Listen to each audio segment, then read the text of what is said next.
Hello, everyone, and welcome back to the Very Eerie, Extremely Wicked, and Quite Spooky podcast with the Raven and Rhe. I'm your host, Raven. And I'm your host, Rhe. And we... I'm so sorry. I saw something from the corner of my eyes, and I looked, and the baby's staring dead straight at me. I'm gonna keep that in, because that was super funny. But dude, it's like a horror movie, kind of. I was like, I don't know if you saw my face. No, I saw your face because you were like... Yeah, oh my god. I saw your face. That was too funny. So this, guys, is our last episode of season 1. It was a 6-episode season, right? I think it was a 6 episode. So, it was pretty short because we didn't want to start off with something that was, like, really long or, you know, we just wanted to test the waters a little bit. Even though we do have another podcast, I think that honestly helped us like 1,000 times more. That the fact that we had already had like, I don't know, like 10 episodes out by that time. So the process to getting this podcast up was pretty easy, and we have a good process. So yeah, we're six episodes in. Yes. Oh my god, I cannot believe we're already at the last episode of the season. I know. I feel like it's gone by really quick, but also, like, it hasn't at the same time. It's been 3 months, you know? Yeah, like, we started this... It was literally New Year's Eve that we texted. We were like, hey, yo, you want to just do a true crime podcast? I know exactly how it started, too, because we were all on a FaceTime, and we started talking about, like, conspiracy theories and Nickelodeon. What's that guy's name with the foot fetish? Dan Schneider. Yeah, Dan Schneider. And so we were like, conspiracy theories, and we were just having this conversation. And I was like, we should start a crime podcast. Because I even like, from when we first started talking, like, I was like, I think we had always mentioned that, like, we both, like, are interested in crime. I'm one class away from having a degree in criminal justice. Ooh. Yeah. I never finished it because it was like a high school thing. Like in my high school, we were able to get an associate's, and so I thought I really, really wanted to be a lawyer or go into criminal justice. I don't think I'd be able to be a police officer, but maybe like an investigator or something like that. Yeah. And so I was real into it. I was really good at all my criminal justice classes. But then I think I was just like, that's not, or I wanted to be a social worker. And I was like, I think that's great. The work is great. I knew I wanted to work with kids, but I just like, social workers don't get paid what they should. Yeah, they definitely don't. And so I was like, I mean, I could just, you know, stick with it and not do it. But then I feel like I wouldn't enjoy it as much, you know, like if I wasn't being compensated fairly. And so then I changed my associate to interdisciplinary, which is just your basics, so I could have kind of like free reign. And then I graduated with my mind dead set that I was going to be a finance major, and I was going to be in a finance. What was it? A financial advisor. I don't know who I thought I was. I was like, I'm going to be a financial advisor. And everyone was like, are you sure? Like, when I graduated, everyone was like, that's what you want to do? And I was like, yeah, that's what I want to do. And everyone, all throughout high school, people would tell me all the time, like, you should, like, you're going to be a teacher. Like, you should be a teacher. And I was like, don't tell me that nonsense. I don't want to hear it. And then flash forward. You're a teacher. I'm a teacher, and I'm in drama. I'm a drama teacher. Oh my gosh. Love that journey. It's a wild journey. I wish I wouldn't have wasted my first year on my finance degree, because I have like my first finance degree, and I think if I were to do anything in the business world, definitely marketing, because I have enough credits to do like a not an associate's, what is it called when you get like a minor, like a specialization. Yeah, I have enough to get a minor in marketing, because I'm like one class off, so I might go and do that because I love marketing. Ooh, yes. Like that's like front of, like, even in theater, because you can use marketing in theater also, like posters, commercials, all that stuff. That's like social media. Yeah, it's a way to market now.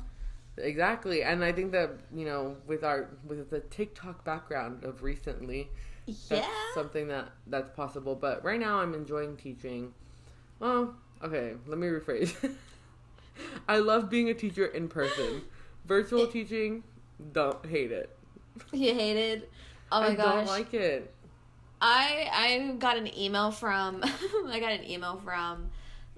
some person from like the College of Education here, and like they're reaching out to people who are like seniors, asking if they want to teach, and I'm like, I have not prepared. I'm not good at social interaction. I can't even public speak. I think you would be a good high school teacher. I feel like you have to be like, maybe I can see you being a good middle school teacher too, but you have to have the patience of a monk or something, like. Yeah. Oh, my goodness, they're tough. Props to you guys, you, Kristen, Cherish, Ashley, who are all teachers, Mackie, and I'm just all like, you guys got the patience I strive to have. You know what I realized in the group chat? We have we have teachers of all grade levels. Riley is like preschool. Cherish is elementary. Riley. Yeah, but I think right now she's doing daycare or something like that. Yeah. But she wants to be a preschool teacher. So preschool, and then Cherish is elementary. I'm middle school. Kristen is high school. Oh my gosh! So we got all of it. You should become a college professor. Oh my gosh! Once I get my master's, I would probably want to teach a college level, because I'm all like, okay, listen, we ain't gonna play. We're gonna prepare you. I know exactly what you went through in college. We're gonna get you guys ready. Yeah. I think for sure I'm like, I want to go back and get my master's. I was waiting for what's it called? Because I wanted my first year of teaching, just my first year, not worrying about anything else. And then I was going to do it this year, but then this year's a whole other ball field. And then I feel like next year I should also give myself time, because I'm kind of having to make up for a year lost kind of deal. Yeah. So probably the year after, we'll see if I get my master's. Well, we'll manifest good energy and luck. I know. I definitely want to I want to finish the book before my master's, 100%. We gotta write this book. I think it's gonna take off, and we'll get a lot done in the summer. Yeah, we're too busy in our right now. Yeah, right now. Too. Yeah. I have been doing some thinking. I have to write it down, but it's every now and then my mind will wander, be like, ooh, this could be an idea. But I need to write it down so I can remember it. Sometimes when I go to bed too, I'm thinking about it that's where it comes. That's where the inspiration comes. Yeah. Oh my God, where's Stephanie Meyer? It comes to our dreams. Oh my God. Stephanie Meyer, we're coming for your brand. Well, guys, sorry for this talk. Just some little chit chat before we get into today's topic. So today we are talking about Heaven's Gate, which I think is kind of, how you have movies that become cult classics. Yeah. I think that this is a cult that is kind of a cult classic, if that makes sense, because of the way that they marketed their cult. I can't think of any other cult that we've talked about as of yet that marketed like them. They were out and open about what exactly they were doing. Yeah. All the other ones were pretty much under the books, Jonestown, they were hiding under a facade of religion. Manson family was just I don't know. They were just evil. Yeah. And then NXIVM was hiding. Yeah, Children of God, hiding under facade of religion. NXIVM was hiding under this multi-level marketing company, which whatever, right? They suck. I hate them.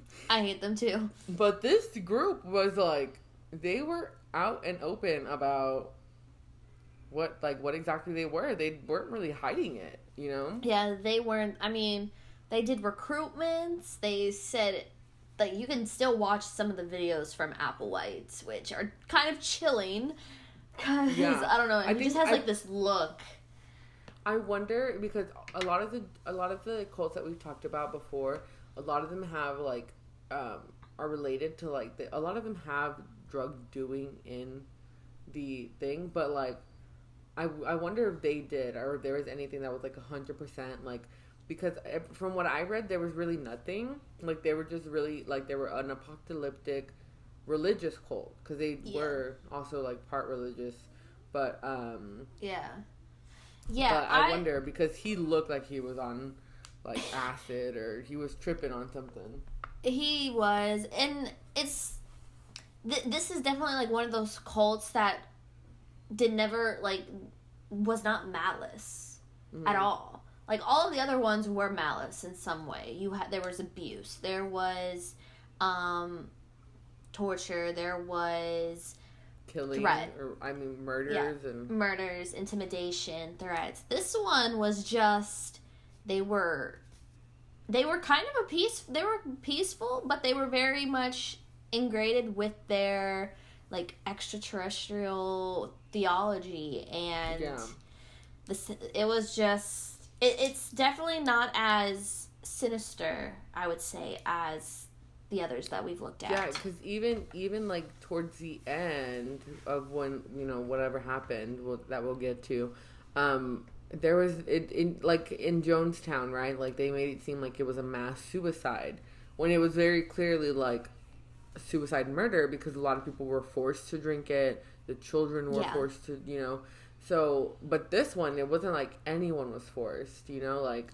they all willingly. They willingly did it. And what I think is like, I'll get to that later because it's like what happened when they found them, like the interesting like things that they found when they found them. But basically, so this was a cult run by Marshall Applewhite, and he's a Texan. Oh my gosh. A lot of our Corpus Christi? Yeah. Oh. Which is only like 2 hours from me. So he's a Texas boy. Oh my gosh. That's like I don't know if that says anything about Texas because we've already talked about 2 cults that come from Texas. Branch Davidians. Yeah. Oh my gosh, they all somehow make their way to California. The only one that didn't was the Branch Davidians because they ended in Waco, but all of them always moved to California. And you know what? I wonder if it's because of like the politics of California, because like I don't think that like they would be able to come to like somewhere really conservative. Like I think that's why they went like that's like a hot spot for these cults is because it's all about like there's so much diversity and like and acceptance. So I think that's why. And I can't think of another place that like honestly like if I'm gonna start a cult, like I'd probably want to go to California. Yeah, I would too. I don't know. It seems, I mean, maybe I shouldn't go to California because all the ones that go to California they have some ended terribly. I don't know if we had talked about it, but where was Nexium based out of? Was it California too? I think it was New York, because they were more of like they catered to a lot of like Wall Street and business CEOs. I think it was New York, but they did have ties to Hollywood and LA. And you know what? Because also in like Hollywood and LA, like even though like people go there a lot for tourist attractions, I've heard like that it's kind of like ghetto. Like LA and Hollywood are not like these like very like elaborate like beautiful places. Like they're kind of like and there's a lot of people. I think it's a good place to go if you're looking for people who are trying to fit in. Yeah, I visited Hollywood and LA. Well, Hollywood once, LA a couple times when I was living in California, and there's like a small bit of it that like if you drive through Hollywood and you're going towards Beverly Hills, then it's nice, but then on the other hand, it's like it's one of those places where like you don't want to be at late at night. Like you got to get out of there. Yeah, exactly. I mean, it's not like a sundown town, but yeah, those are bad. Yeah, but it's high crime rate. You know, like easy place to. Yeah, and then the like pollution, the air pollution and the light pollution, all of it. It's a nice place to just visit once, but I would not live there. I would not live there. Yeah. So, Applewhite actually, he was a music teacher for a little bit. He was a singer in the Houston Grand Opera, so he was a talented man, and he has his master's degree. He has his master's degree in music. So Sorry, he's not. I just sneezed. He's not. Oh, bless you. I didn't know if I like cut you off. Sorry. No, you're fine. I said that he has his master's degree in music, so he's not a uneducated person. You know, he's not like Manson, who was like literally in crime like his entire life. So he like seemed to have had like a good start. There is so. He had his master's degree, but he was dismissed by Thomas College over a scandal involving a student relationship. So he was in relations with one of his college students. So that's, And apparently, even though he had already been married and he had 2 children, he struggled with his sexual identity and would have affairs with men. So... just a little background on him. He's he's like, if I were to read this, like if someone were to like copy and paste it and like just skip all the like the cult stuff, I probably would just assume that he's like a regular like educated man. Yeah. Yeah, you know? Like, I agree. Like so far, it's a lot of the other cult leaders that we've talked about come from like rough back, like either their mom was an alcoholic, or you know they were in crime a lot, or they didn't have a dad. But he seems to like come from like a good background. There was nothing too, off about it. Yeah. So that's interesting. He's breaking the norm of what we've talked about so far. Yeah, I think it's a good thing we waited to do this one last, because it's like we're seeing kind of like a different side to the cults that we've seen. Also, I just realized when I was like doing research, the day that they found them was literally like the anniversary was a couple days ago. It was on like the 24th. Oh my. Yeah, and we did the same thing with the Branch Davidians. Where I don't know how this is. I think with Branch Davidians, it was like the day that they like the Waco siege started, and we were like, "What the heck?" And then this one just so happens to be like literally a couple days after they were the anniversary of when they were found, which has been almost. It happened in 98 or 99. I think it was 97. 97. Let me see. Let me see real quick. Oh, yeah. March 97. 97, yeah. So it's been 24 years. No, 23 years. Is it? No. 24. 24. Yeah. Wow. Yeah, so wow. I mean, I don't know how these coincidences keep happening. I'm going to freak out if during our next season we have coincidences like that we didn't like plan, because then you're kind of some of those you're messing with like souls, I think, like talking about it. So if like something happens like that, I'm gonna like, we'll have to do our research before and then be like, okay, this is a little too close to the date, or it might be the date, so we need to switch the topic. Yeah, some of them are not terrible, but some of them are. But like honestly, if we ended up talking about the Malaysian flight 370 the day that it went missing, I'd freak out. I would too. I would be like, that's it. We've cracked the case, even though we didn't crack any case. But okay, so he ends up meeting Bonnie, and I think that they so Bonnie was kind of where I think he maybe got a little bit more into like the whole like UFO conspiracy stuff, because she was a nurse and an astrologer. And she she was involved in theosophy and reincarnation, which is not something, because they were religious, but I don't think they were your like typical like Christian religious cult, you know? Yeah.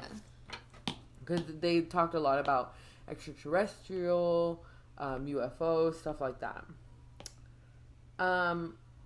So these two lovebirds. Oh, so actually, she left her husband and 4 kids to be with Marshall. Oh, wow. That is wild. I mean, at that point, you're in it, you know? Like, a husband, 4 kids. You're in it. He ends up going to jail at some point in 1974 for stealing a rental card, using stolen credit cards. She didn't go to jail because her charges were dropped, but he did go to jail for 6 months. And then it said that's when he wrote Statement 1, and it was their first recruitment piece. They predict their own assassination and resurrection in that recruitment piece. And then they promise to take followers away in a spaceship after the resurrection. That happened in 1974. So this is where we start seeing kind of like an incline. But it surprises me that, because 1974 in the 70s, as we know, as we've talked about, is like a hot spot for these cults to start forming. They became very popular. But a lot of them didn't really like go any further than the 70s because people died, they killed people, and whatnot, except for Nexium, because that was more recent. That was the most, But I'm very surprised that it took from 1974 to 1997, it took them over 20 years for anything to happen, which is really, like, for progression, which is really odd for a cult, I think this is so interesting that this cult is, like, not really behaving or, like, in this loop as the other cults. Yeah, and if we look at, like, say like Jones, the People's Temple, that started in the 60s, and then in the 70s is when we saw the behavior turn from benevolent to sinister, and then we saw the allegations of abuse. The same kind of goes with Children of God, and even, like, the Branch Davidians. It's like they start off good, and then they hit, like, this 10-year mark or something, and then all of a sudden it goes downhill, and they become, like, the people become more paranoid and all that. Yeah. But this cult, they remained for the 20 years, no scandals, no allegations of abuse. And I think, because I remember the person who found them had left years prior. And so it's like they obviously, like, weren't too upset if their members left. Yeah, like, they weren't, it's like they had nothing to hide, is what I think, because with Jonestown, if people left, that's automatic. Like, they can go and tell authorities, like, hey, there's abuse happening, there's blah, blah, blah, blah, blah. They are thinking about doing a mass murder, suicide. And, like, this one, if they were, like, letting people leave, that says a lot about, I get weird, because it's, like, I want to say their character, you know? Like, just because they were in this cult did not mean that they were, like, monsters, like, as we've seen previously, you know? Yeah. Which is very interesting. So in 1975, they have that's when they mailed their first public notice called the Statement. So it was written in 1974, but they started, like, I guess, taking it out in 1975. And so Bonnie and Marshall ended up changing, like, having nicknames. So Bonnie went by Guinea, and then Marshall went by Pig. So they were Guinea Pig, which is, like, kind of cute. Yeah. Oh my god. I mean, I'm sorry, the way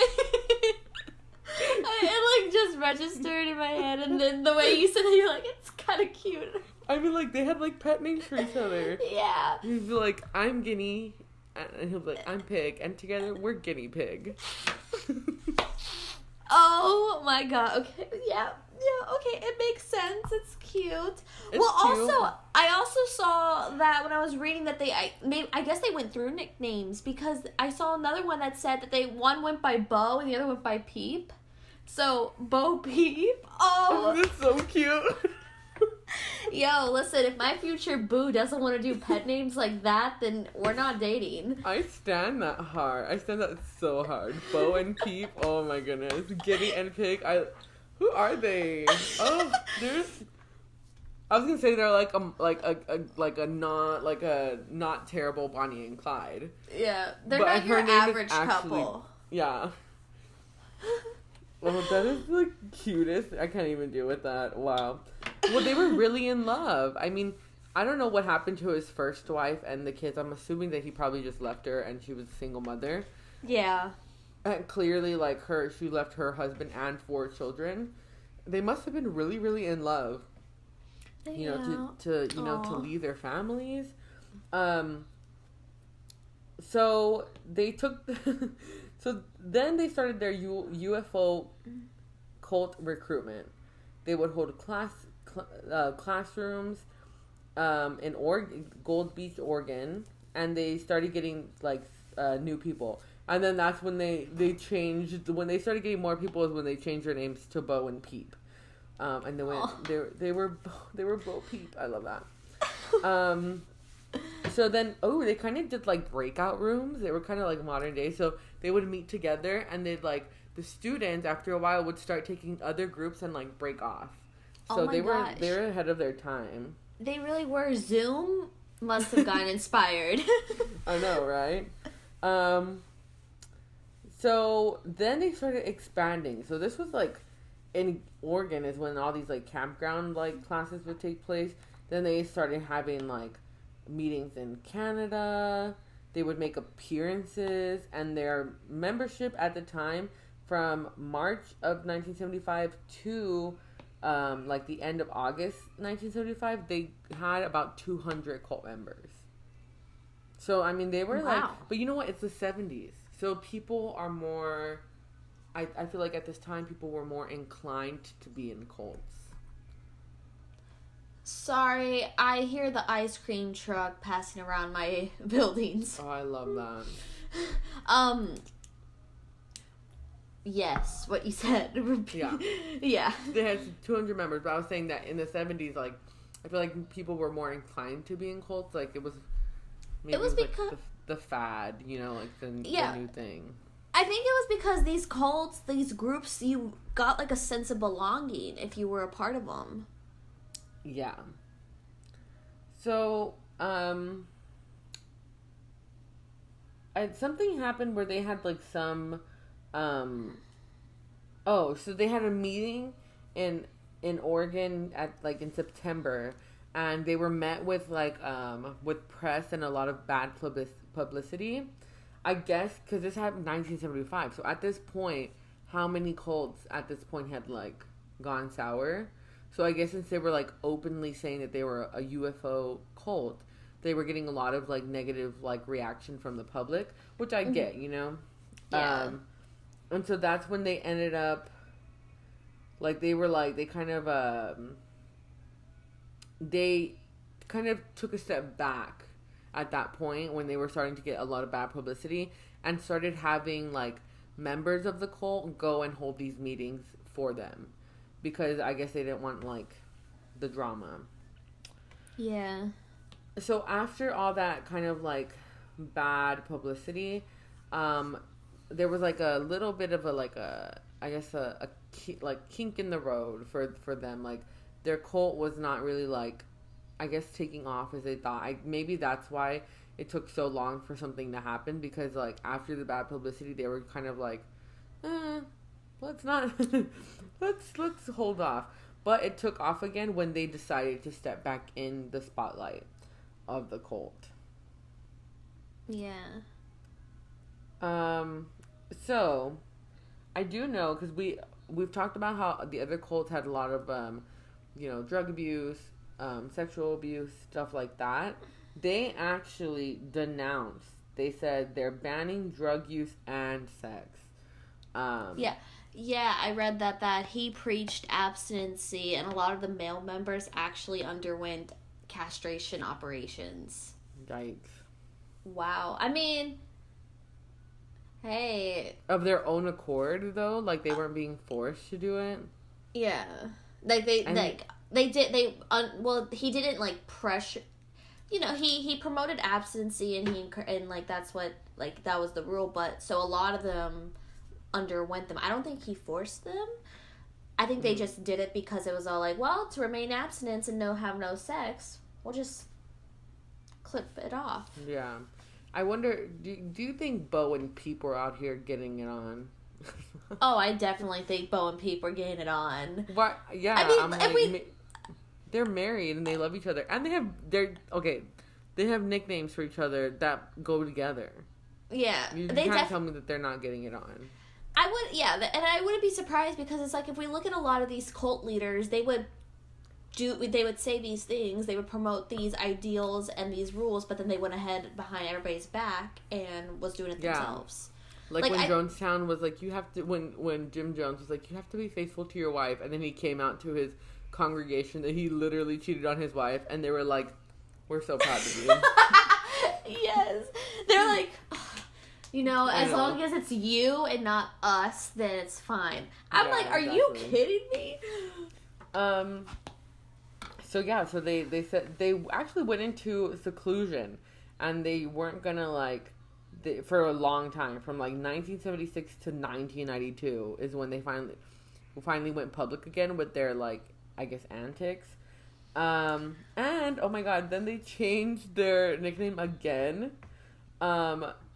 Marshall changed Bo changed his last name, or his name, to Do, and Peep changed her last name to T. So they were Doty, or Doty, or Duty.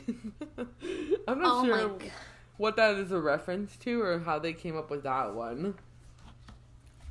What in the heck? I wonder what that is. I'm gonna search it up. Doty.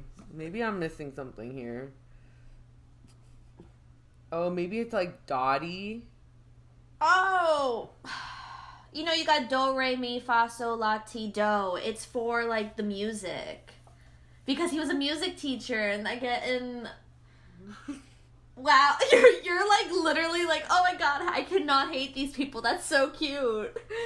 I want to, like, I mean, they were, you know, they whatever, right? But come on.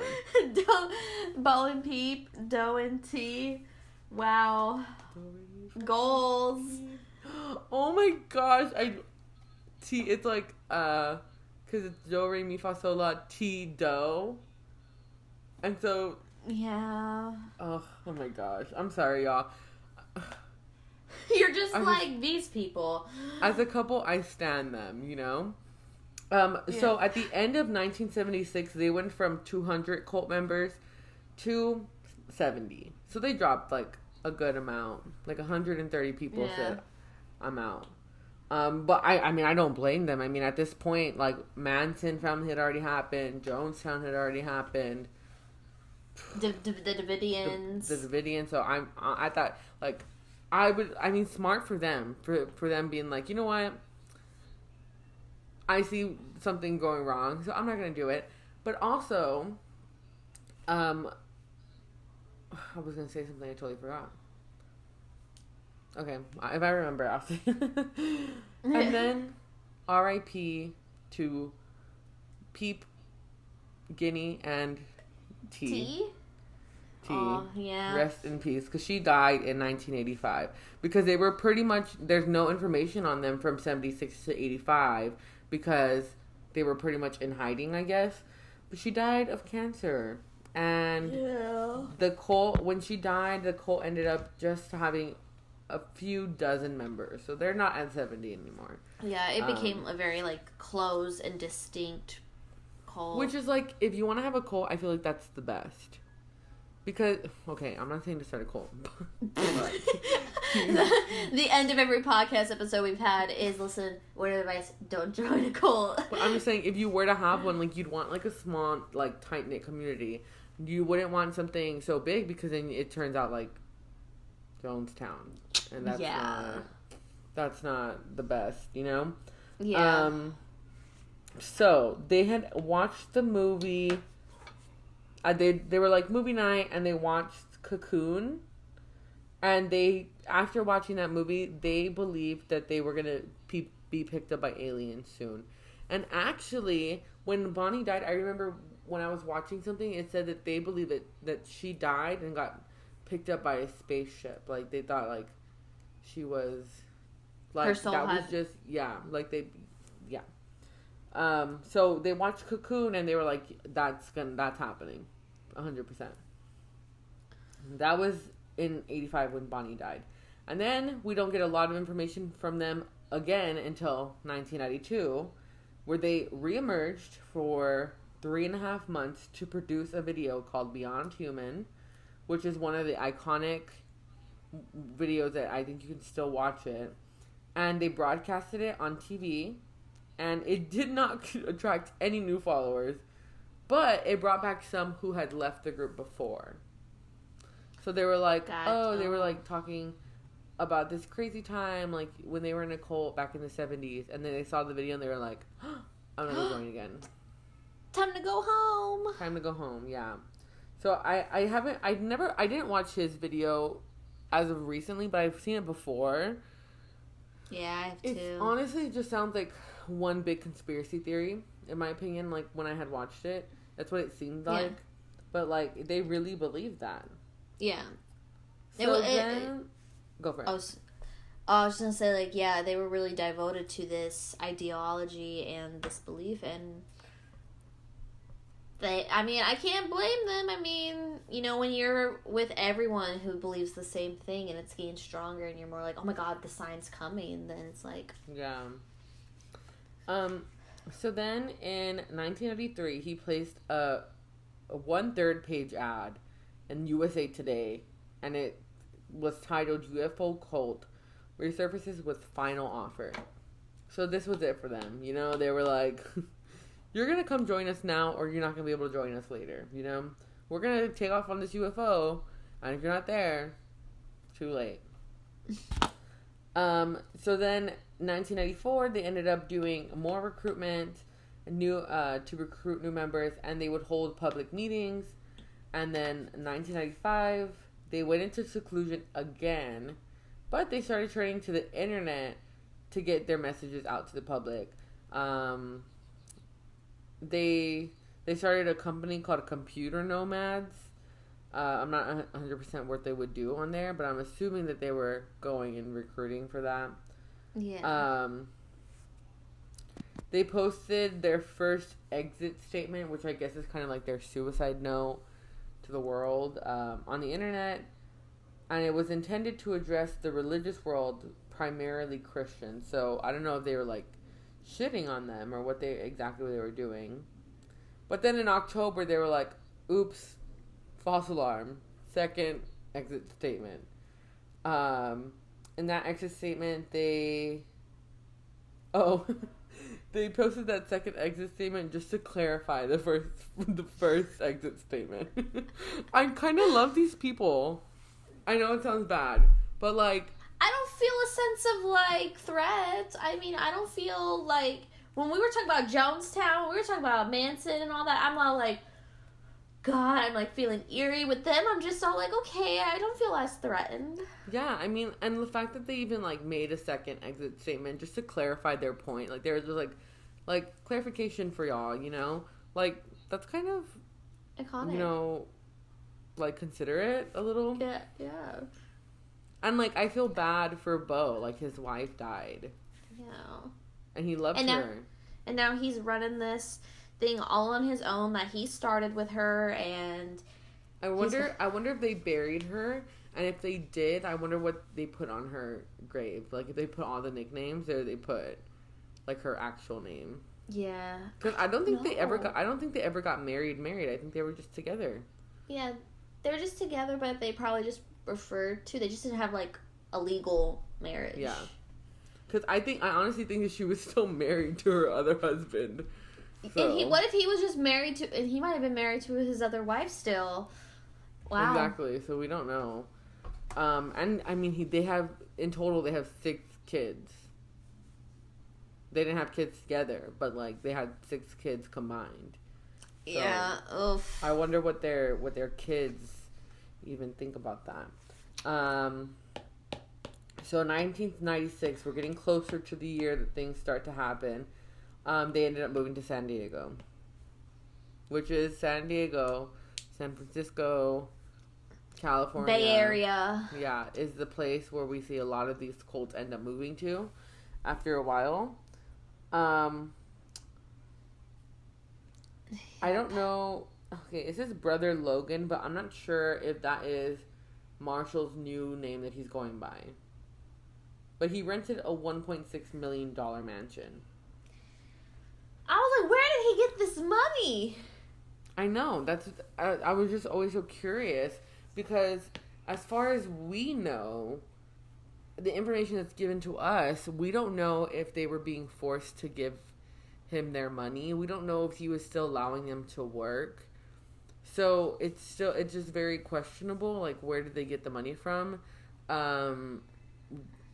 Were like the members donating like their salary? Because we don't really know. In all the other ones, we do know for sure that they were being forced to give their money, to give their social security checks, all of that stuff. But for this one, it doesn't really say. Like, maybe they were just like saving up since the 70s. Yeah.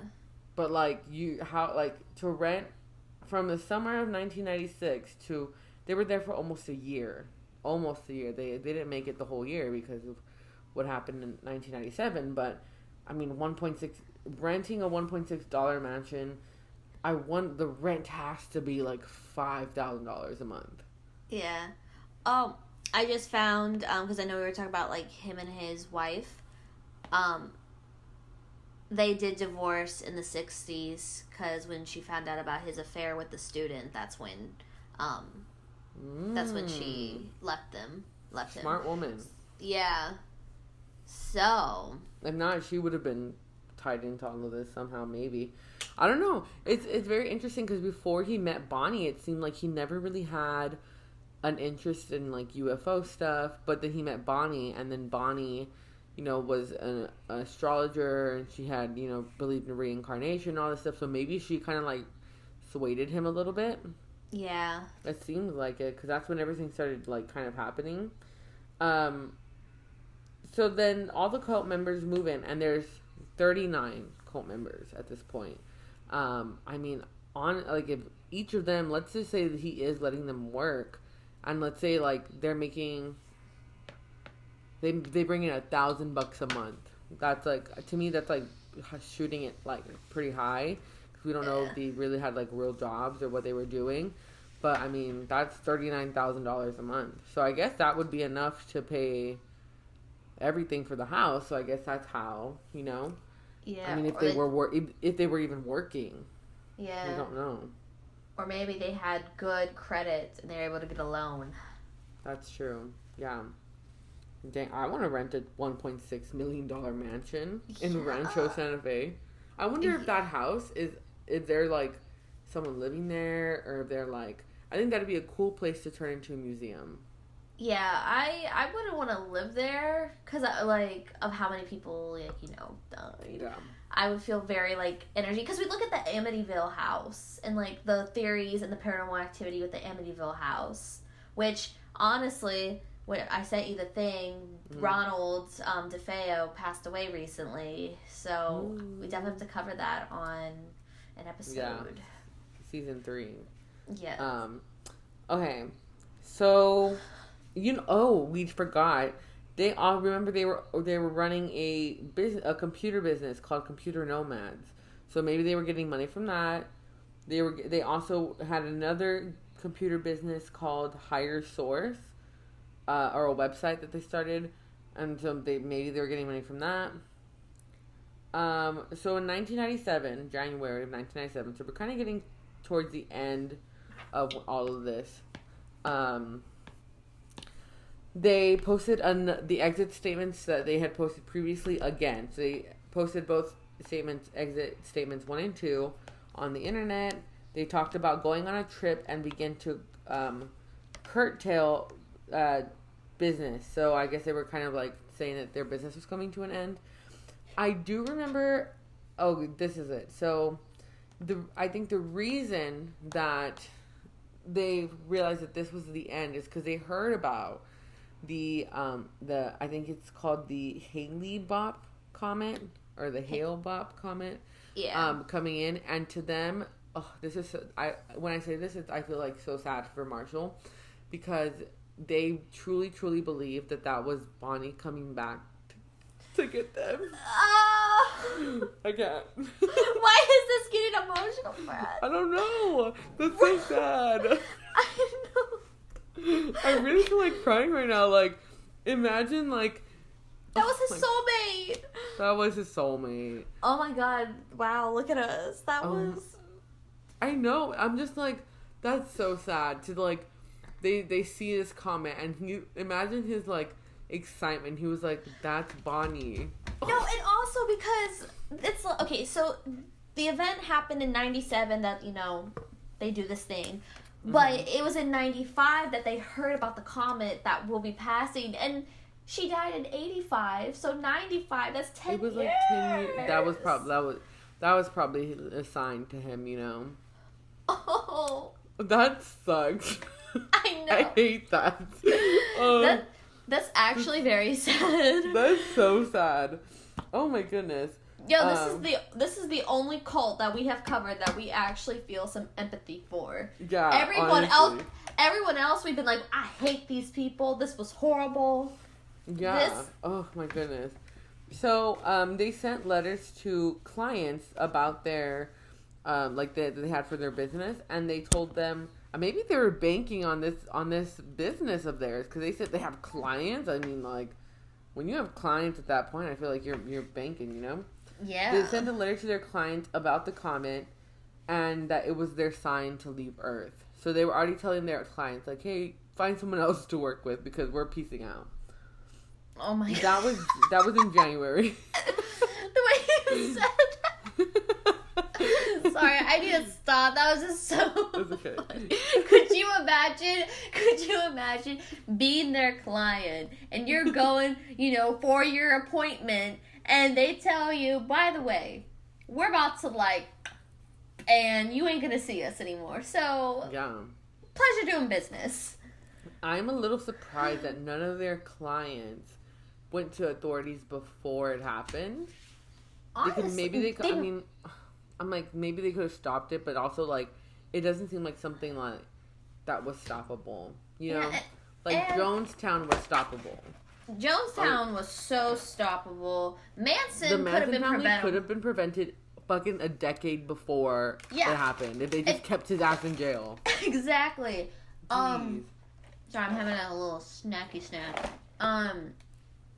This, I feel like they probably didn't take it serious. No, I can see that too, because imagine, like, if, like, someone were to tell you, like, hey, like, there's a comet coming, like, we're gonna go on it. And you'd probably be like, oh, okay, like, alright. But you know exactly, like, how, you remember, I think a couple episodes ago, I told you that there's this house, like, a couple of towns down from where I am, that is, like, there's a guy that lives there, and it's like a UFO, like, he thinks that there's going to be an apocalypse and that they're going to leave in a UFO or a spaceship. And so, honestly, where his house is located, he could probably, it's a quarter lot, like, on the freeway. He can sell that for millions of dollars. And he doesn't. He's had it the whole time, but yeah, and so, and no one takes him seriously. Yeah. You know? So that happened when they started sending out their letters and stuff. That was January. March 23rd, that was Hale-Bopp's closest approach to the Earth. Oh my god, I just realized something. What? The comet's name is Hale-Bopp, but it's like Hale-Bopp. So it's kind of like, it's similar to how they would make their nicknames. Like, it kind of sounds like, right? Like it goes together. Yeah, they're both 4-letter words. That's sad. Oh, I can't deal with this. That's probably another reason why he's like, that's my soulmate coming back to me. I know. She was like, those are, oh my god, that's their final nickname. No! Raven! That sucks. Oh my gosh. I'm gonna ask Carlos, like, if I were to come back reincarnated as a comet, would you kill yourself to go be with me again? He'd probably be like, no, you sound crazy. And then it's like, then you ain't the one for me. I know. Okay, so on 23rd, that was the closest approach to Earth for the comet. So that's when 15 members of the group committed suicide.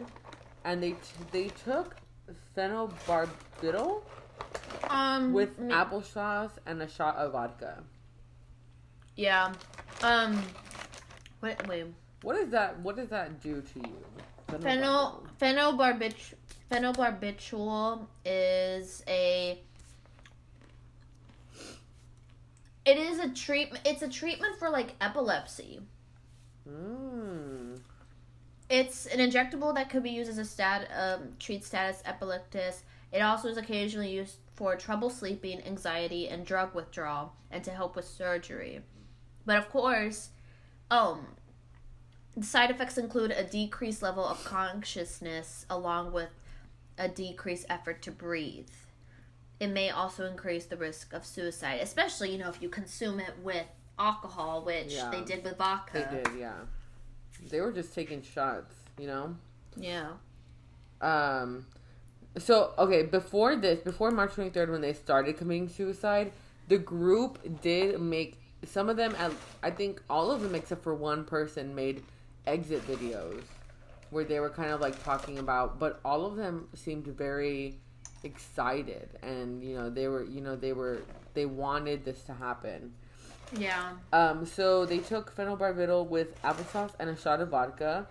Some of them placed plastic bags over their head to assist the process. And then March 23rd, 15 more committed suicide by the same way. And then on March 25th, the last 9 committed suicide. It's weird that they kind of went in a pattern. Like, they kind of did it, like, evenly, I want to say. Like, they did 15, that's 30, and then 9. That's probably why the smell was so bad when they found them, because some of those bodies have been decomposing for days. Yeah. Then your body starts releasing, like, the gases.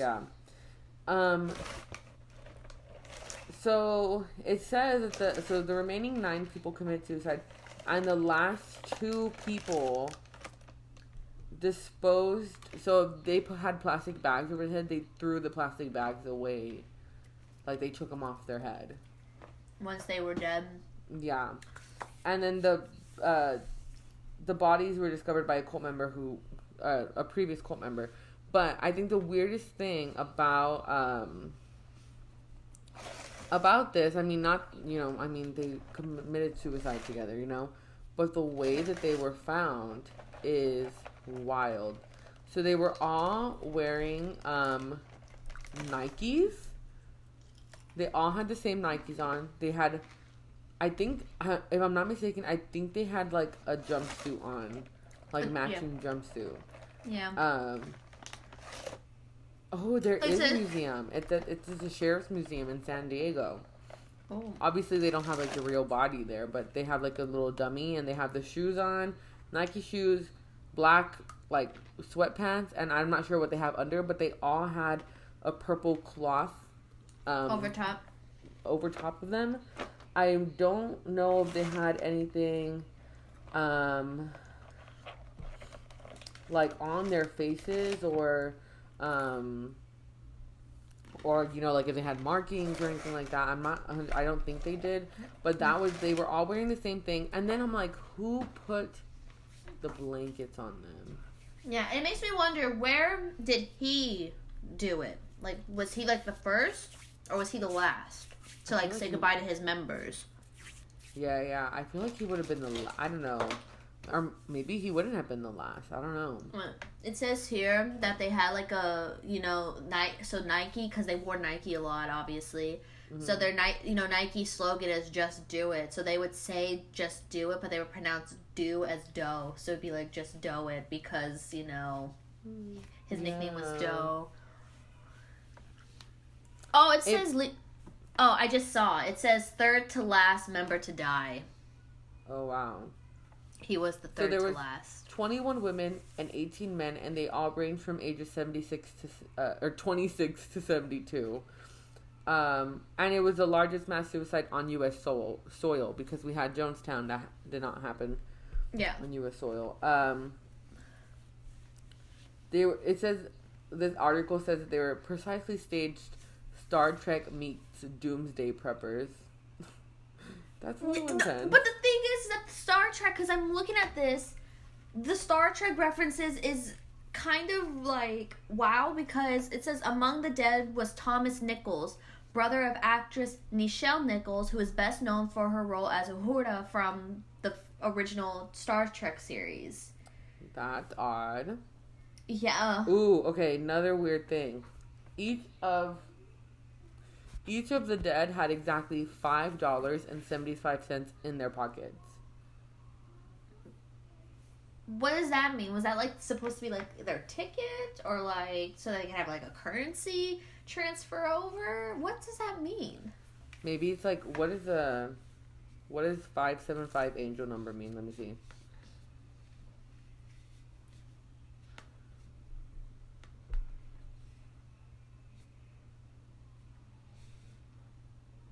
Ooh, that's so weird.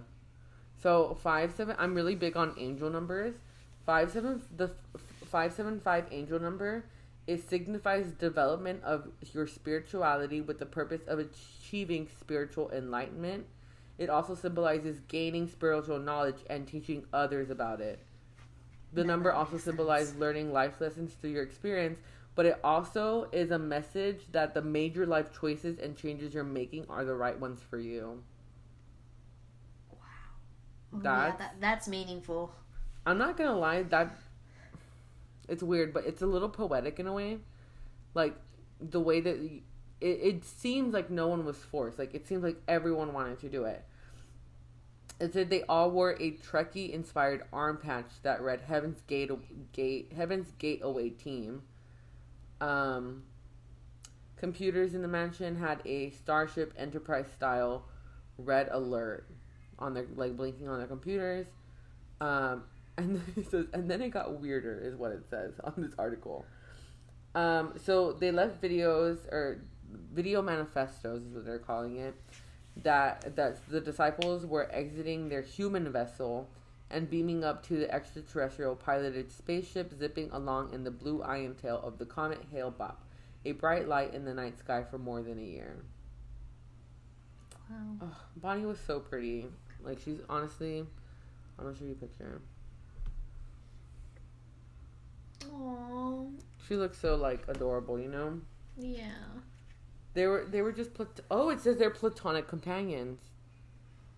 So they did not engage in sex. So they were all. They were just. It was kind of like puppy love. That reminds me of like Doctor Who and his companions that are like his platonic soulmates, kind of that he travels with and everything. Oh, that hurts. It's okay. So it says that one of the young men said, "The little people I had been looking for had come to take me home. You can think this is all fantasy, but this is no illusion, and some of you will know it after we go." It kind of makes me wonder if they also believed in, like, well, obviously they did believe in reincarnation, so it makes me wonder, like, it's just so curious, like, did their soul, like finally discover, like, what they were talking about? Because, I mean, if we're being honest, like, none of us know what happens, like, after an afterlife, you know? And so it's like, it makes me wonder, like, are there, like, do their souls, like, did they do it? And if their souls were like, yeah, like, this happened. Wow. That's interesting. That's an interesting thing to think about. That is. I really wonder who put the purple. Oh, and they all had buzzed heads. They all had like buzz cuts. Oh yeah, I remember that. I just wonder who put the coverings on, because I think the last two people who did it too, who removed the plastic bags, also had the coverings on them. Then if they put the coverings on top of everybody else, and then when it was time for them, they like took their thing and then they put it over them and then just waited for them like to fall asleep. Yeah, or maybe even the crewman, that cult member who came and like discovered their bodies, maybe he didn't. Yeah, maybe just as maybe that was his mission. Like, you're not gonna like die with us, but like you have a very like you need to like I wonder why they did the thing. If it had to deal with like decency, kind of like, you know how what is it? There's like what is it? It's like a folklore where like when someone dies, you put gold on their eyes so they can have to take it to the underworld, and so like have like their little thing. Yeah, that's like what the pharaohs would do whenever like they would bury them with like golds and riches, and sometimes even their pets, so that they would have a companion and all this stuff. Yeah. Oh, me. That'd probably be me, honestly. I saw this TikTok that was like, I heard that they put bras on dead people, and she was like, I swear to God, if the person who's dressing my body puts a bra on these dead titties, I will haunt you for the rest of your life. And I was like, me. They better not do that. No. They they really want me to be uncomfortable in my afterlife. Wow. Wow, that's actually disrespectful. It's it's very disrespectful. Let's see. I'm trying to see if there's anything else.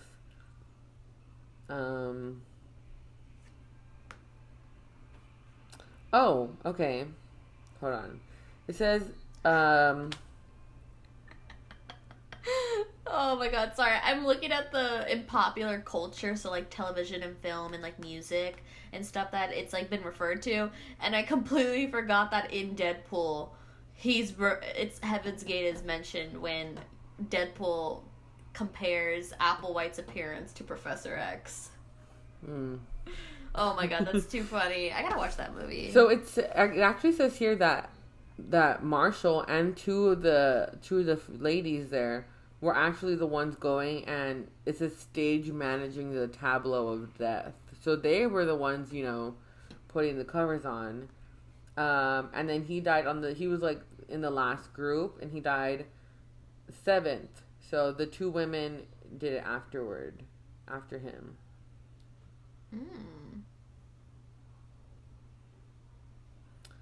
So it says here, many of the dead had been tethered to Applewhite's psychotic leash for 22 years. Like, some of them had been in the cult for 22 years. But, like, it seems like there was obviously members who left, so it seems like he wasn't, like, forcing them to be there. Yeah, oh wow. Very interesting.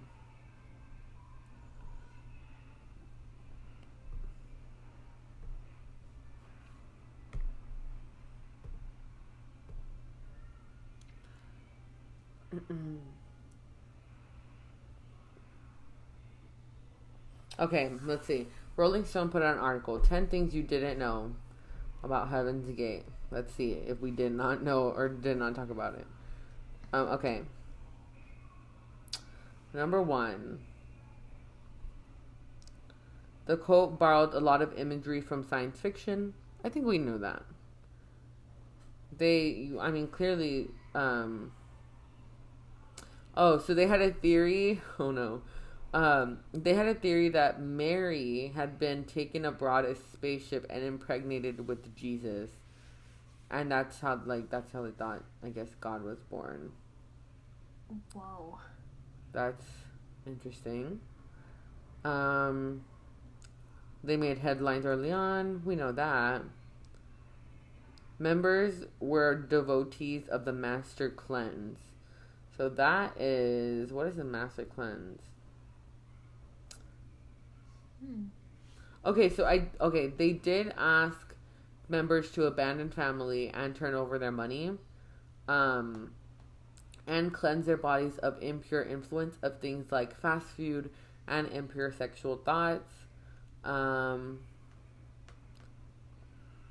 So they did have to give their money over, and I guess abandon family members.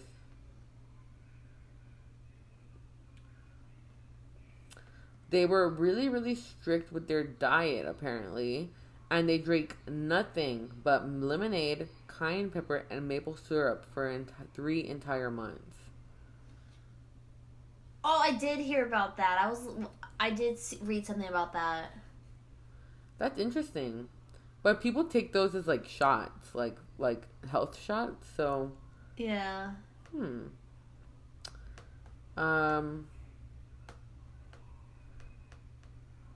Suicides took place over 3 days. We know that. Oh, that they had like their dogma was that everything had to be precisely the same, which is, you know. Yeah. Yeah, we knew that. Oops. But I think it's like everything. Like in every aspect of their cult, like everything had to be exactly the same. Yeah. They were a place without gender, it says.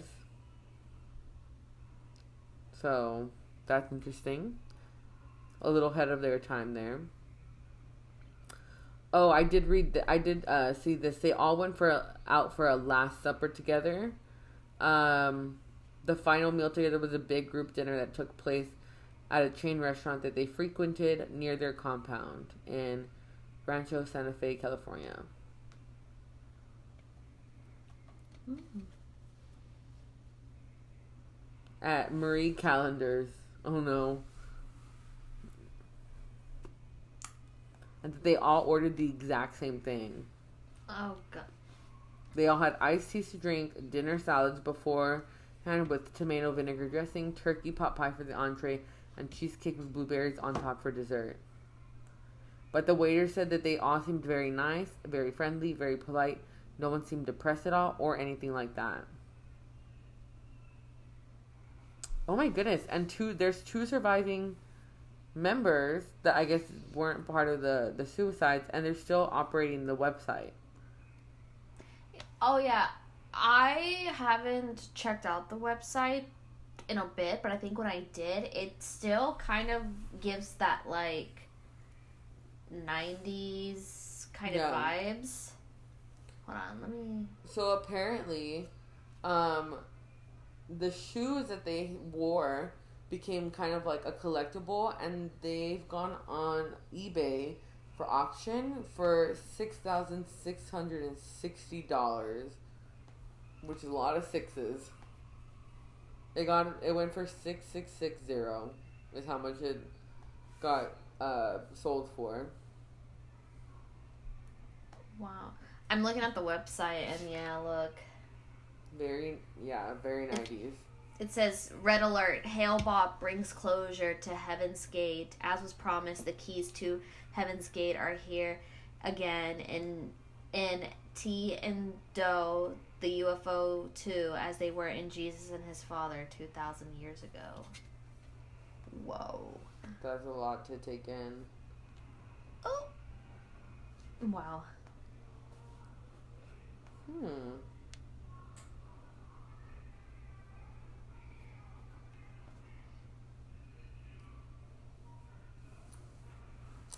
It's very interesting. So apparently all of the cult members were given new names, and they all ended in Ody, like O-D-Y.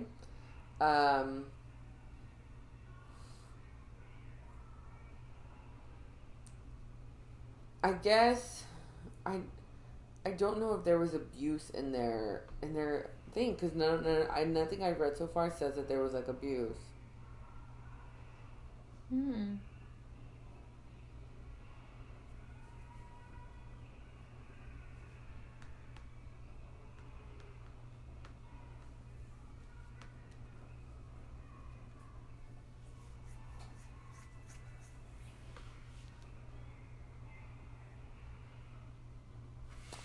really interesting. They're probably the most interesting cult I think that we've talked about thus far. I agree. It just seems very, like, there's something, it's different than all the other cults that we talked about. And I think for that reason, I'm going to have to say that it's very eerie. Yeah, I don't think, like, from my opinion, from what I've read, from the documentary I watched, nothing about it seems wicked, like, or evil, or, you know, maybe there was behind the scenes and no one's, like, came to talk about it. But, like, I don't know. This one just, it's a very odd. Yeah, I also agree that I think it's very eerie. Yeah, it's definitely unlike anything that we had covered with all the previous cults. So. And I mean, what a way to wrap up season 1. Yeah. Literally, they discovered their bodies 24 years ago yesterday. So when you're watching this, it would have been two days ago. So 24 years ago, 2 days ago. But when we're recording this, yeah. That's just insane. It's crazy. And for the most part, every single quote that we've talked about, hate. But this one, I don't know if I necessarily hate them. I just think that, you know, obviously, we've talked before, we know that cults have to have people who are easily manipulated. Vulnerable. You know, the one common thing that we see with all the cults that we've talked about is that they did make them leave their family, and they apparently did make them hand over money. Some did it more extreme than others, you know, way more extreme. So that's that. But for the most part, everything else was, it seemed like they were, you know, they all just had a common belief. You know, it didn't seem like they were really, like anyone was being forced to stay there. There are members who did leave the cult, so we do know for sure that they were letting people leave. Yeah. So, I mean, this one to me is the least, I guess the least, should we rank them? Least to worst? Or worst to less worse? yeah. I would say, yeah. We'll do least threatening to completely wicked. Yeah. Okay, okay. So, not very wicked to most wicked. Because I think the overall thing for cults that we've talked about, most if not all of them have been wicked, extremely wicked. So for me personally, okay, let's refresh. We've talked about Jonestown, Manson family, Nexium, Children of God, the Branch Davidians, Children of God, and Heaven's Gate. Yeah. So for me, I'm gonna say, okay, least wicked, Heaven's Gate, 100%. Yeah, that's the least wicked for me too. Yeah. Second to least wicked for me is the Branch Davidians. Yeah, I would have to agree with that. Because I mean, they were committing crimes, right?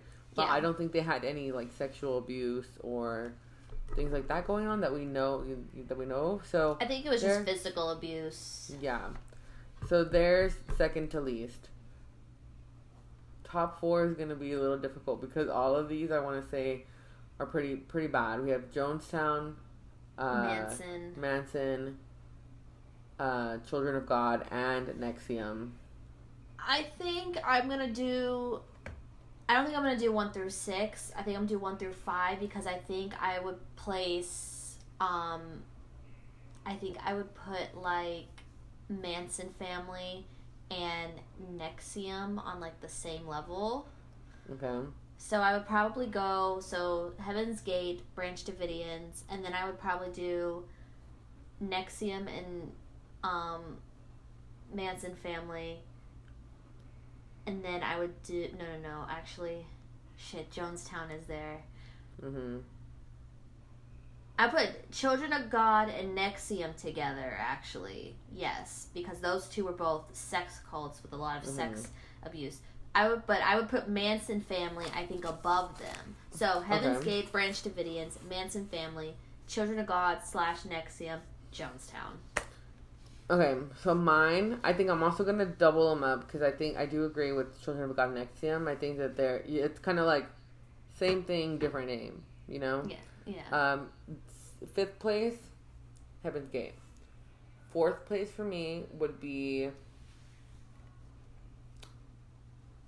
Branch Davidians. 3rd place for me would be Manson family. The only thing I have to disagree with yours is I think Jonestown would be 2nd for me, and NXIVM and Children of God would be 1st for me. Yeah. It was very hard because, like, all of them are just so bad. I mean, if I could do, like, top 3 worst that we've talked about, Children of God, NXIVM, Jonestown. Yeah. Those are, like, beyond. Like, they could all get 1st place for the most wicked in my book, you know? Yeah. I mean, Manson family was also very terrible, but they didn't... I don't know. They're all just terrible. They're terrible. They're on a whole different level of crazy in my eyes. I mean, if I had to rate like the cult leaders themselves as extremely great, Manson would probably be up there because he's like Kevin Rayner, top. God. 100%. That man can jump off a cliff. Yeah, David Koresh and Marshall Applewhite would be at the bottom. Mm-hmm. That bitch in person from Children of God, she and him are up there too. The one that's still running the freaking... Yes! Oh my gosh, yeah. Kevin Rayner, Charles Manson, and that one guy and lady. I don't even remember their names. The grandpa... We called them the filth and the scum because we didn't even want to remember their names. Yeah, filth and the scum would be top up there too. And then the Branch Davidian leader, David Koresh, and Marshall Applewhite are, compared to the other ones, they're fucking saints. Yeah. God. Oh my... These people suck. I hate them. We might have to do Cult Part 2, maybe. Sometime in the future.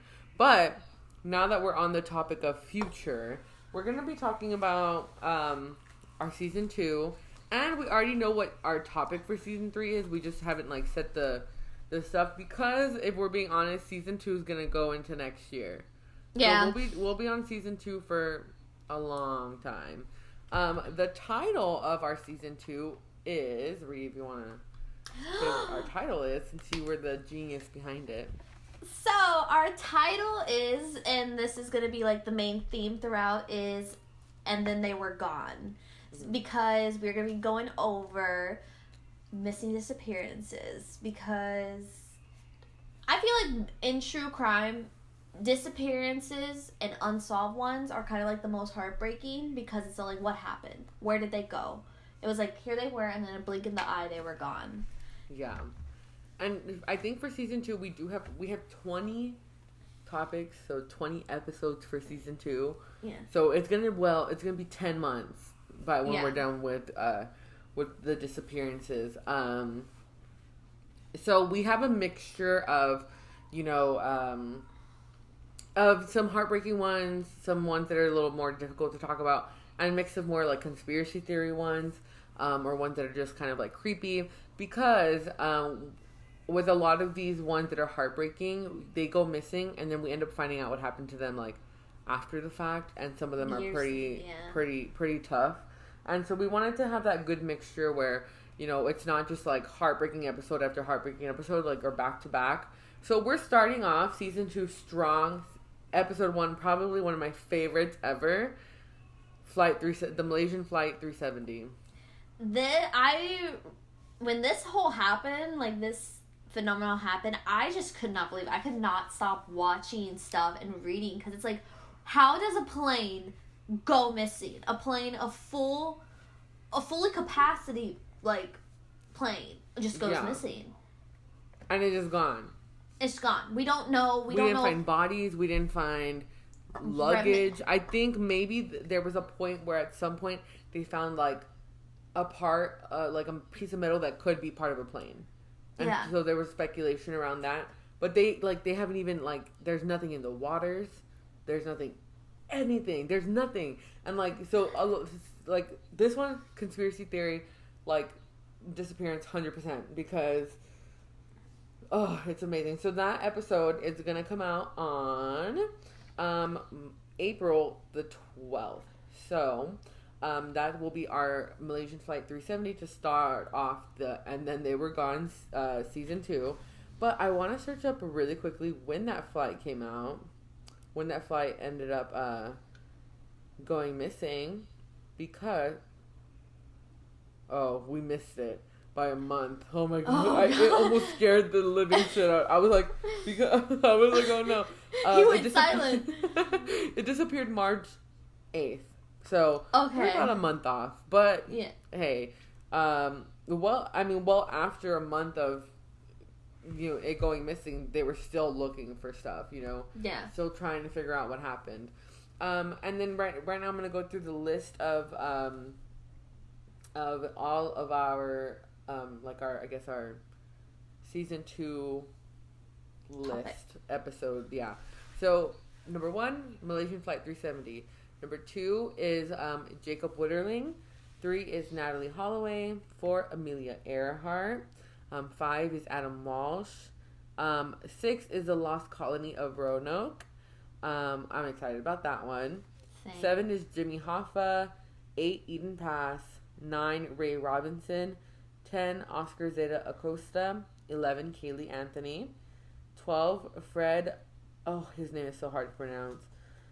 It's like Fallon Tish or something like that. It's very hard to pronounce. 13, Maura Murray.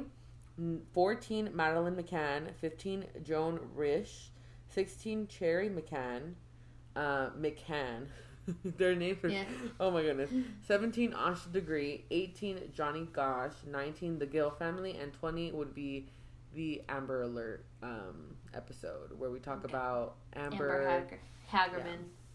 Yeah, so... a good way to end off, I think, that season, because, I think the Amber Alert definitely is something that changed kind of, like, it's helped find tons of kids, Yeah. runaways. It turned around how law enforcement and how people take serious disappearances. Because it's like... And, of course, unfortunately, there are times where they're too late or, like, something happens. But I think the ratio of how many children have been recovered has been unlike any other numbers before the alert. And I also wanted to say that not all of these are also children related. There are some that are, but some we try to do like adults, or even some that like have mob ties. They're more like crime. They're not really, something. Jimmy Hoffa. Yeah, that's gonna be interesting. I think it was Joan Risch where I think there's a little conspiracy too that she might have staged her death. Oh, so I think there was also one of the. I think it was Ray Robinson, or it was one of them that also had like underground stuff that could have been like, oh, he was involved in some things maybe he wasn't supposed to. So I think that we have a good mixture of heavy to like medium to extremely light conspiracy theory type. Just because we wanted to give you guys a variety, if sometimes you're triggered by certain like topics and you don't want to like listen to it, totally understand. But we'll have like other like more conspiracy theory or like crime related happening also, so that you can kind of like keep an eye. I would just suggest possibly, if you're not 100% sure like what the topic is about, like if I say Adam Walsh and you don't really know who that is, maybe just like search it up a little bit, like just search up who is Adam Walsh and find out before you come watch our episode, because I think that would help a lot. But obviously we'll always give trigger warnings if we think that something is like terribly triggering to any audience members or anything like that. But yeah, so I'm very excited for season 2, and our season 3 is gonna be about like paranormal stuff. We're not really sure like if we're gonna just make it really broad and just say like paranormal, or like stick to certain like topic about it. Because there's tons of topics you can like talk about in the paranormal world. We could just make it about haunted houses too. Yeah, especially with how much like media and like movies, film, TV that has been made by like famous cases. Like, of course, you got the Conjuring universe, which is based on the Perron family. We've got the Annabelle doll. We've got Robert the doll, who we mentioned briefly in our last episode. We've got the Amityville house, and there's also like we can also throw in like if we decide maybe we just want this season to be more specific, then we'll have maybe a future paranormal season on like famous exorcists, like exorcisms, famous possessions. I think that'd be super fun. Yeah, so I'm like, there's so much to talk about in the paranormal world, like crazy. There's like medium stuff. There's like witch stuff too. Actually, that stuff kind of runs in my family a little bit, so we can definitely touch on those topics. But yeah, I'm very excited. I love paranormal stuff. Eventually, we do also want to have one about like infamous murders, because we have to talk about Jodi Arias. We have to like. Yeah. I'm so excited for that like episode, because I just like hate the lady. But Same. Also, Chris Watts. When we were talking about houses, I think someone did buy the Heaven's Gate house. I think it makes it a little less terrible for me, because they didn't die in like a very like horrible way. Like, I feel like if I were to go into the house, I don't think I would feel any negative energy. Because I want to believe that they passed peacefully at their own accord, you know? Yeah, it wouldn't be like the Amityville. Yeah, no, not at all. And so, it wouldn't also be like I think that the house that Jodi Arias killed, what's Travis? Travis, yeah. I was gonna say Trevor. I think someone bought it. Like, if I'm not mistaken, wow. I think someone lives there, because there was like a moment like a couple months ago where I was kind of like obsessed with it, and I was watching like all these things, and I was telling Carlos like, babe, like you need to like, you don't know about this case. What's wrong with you? And yeah, so I'm pretty sure the house was on like realtor.com or something like that. Let me go look it up right now. Because it was crazy. I was going through like the pictures of it, and it was just like weird. It was like, it just like such an eerie feeling to it. I was like, no. Like, if there was one house I would not buy, it'd be like that one. Yeah. Because he died in such a tragic way. God, I remember being so angry watching the trial and all that, and she was still pleading self-defense. And I was like, yo, no, that's not. Anybody who looks at the details of how his body was, like, you literally overkilled him in self-defense. Yeah, no. Exactly. So the house is actually worth like almost $500,000. Jesus. Yeah. That's crazy. And you know what other house I would never move into? What? The Shanann Watt house. No, I would not want to live in that house either. I don't know if they've sold it, or maybe or what's going on with it. No one's lived in there. I don't think that they have for sale sign out. I do know that people stop by and they leave like toys or memorials for the babies and Shanann. So I don't know what is going on with that house. If they're maybe like, I could not imagine like her parents wanting to move in there, or like at all. Yeah. So I wonder what they plan on doing with it. Honestly, for places like that, even though it's in like the middle of a neighborhood, like I would like knock it down and turn it into like a small park in honor of them. I think that that's like the best way to honor them, because right now they just have a house sitting there that has like the most negative thing attached to it, Yeah. And that sucks. But yeah, that's honestly what I would do, because dang, I don't know how you turn back from that. Like, I don't know how you buy that house. I would never buy a house. Like, I would never buy a house that I knew someone like was killed in, like murdered in. Yeah, This is not where I'm vibing at. No. Absolutely not. No, thank you. Okay, well, that was a very fun episode. Very different tone, I think, than the others. But this episode, if you're watching it, is out today on the 29th. But our next episode, which is about the Malaysian Flight 370, is going to be on April 12th.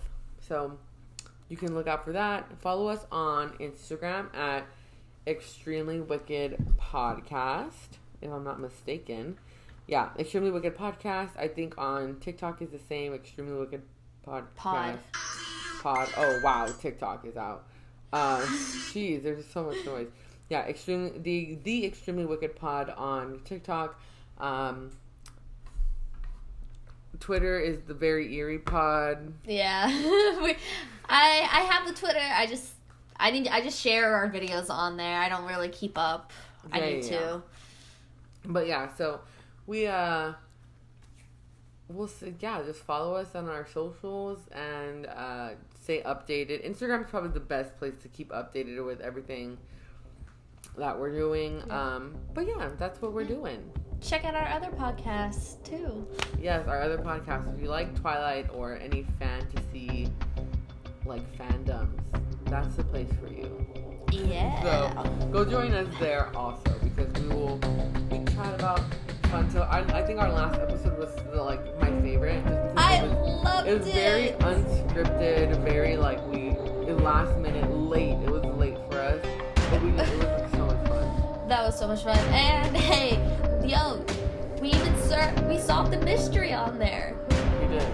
We didn't do that on here. We solved a murder case. So if you want to go watch us solve a vampire murder case, go check it out. But yeah, guys, that is it for this